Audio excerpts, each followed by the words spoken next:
สบายดีทุกท่านเนาะแฟนๆแล้วก็เพื่อนๆที่ว่าติดตามเราอยู่ในตอนนี้เนาะ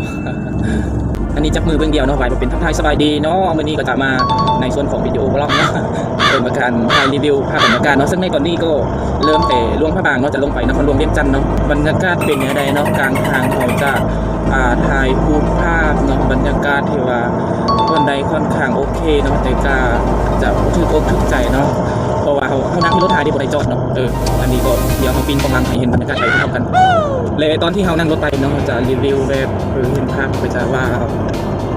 กันไปเนาะว่าจุดนี้มันเป็นยังไงก็ปีนกำลังเลยอันนี้ก็จะเป็นการเตรียมตัวออกไปเป็นที่เรียบร้อยละเริ่มเลยเส้นทางก็สบายเนาะ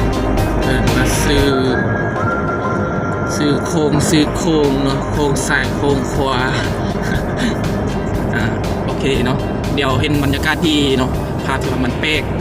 เป็นว่าสวยสดงดงามอาจจะเป็นภูผาหรือว่าผาหินแบบนี้เนาะเขาก็จะถ่ายมาประกอบให้เขาได้เบิ่งไปพร้อมๆกันเลยทีนี้ก็จะเดี๋ยวเราเห็นภาพที่ว่างามเนาะก็เริ่มการถ่ายไปพร้อมๆกันเลยตอนนี้ก็ยังบ่ได้ภาพที่ว่างามเนาะเป็นผาสูงเป็นโงนหินเนาะเป็นภูเป็นผาแบบนี้เนาะถ้าว่าเจอปุ๊บเราถ่ายตัดต่อไปพร้อมๆกัน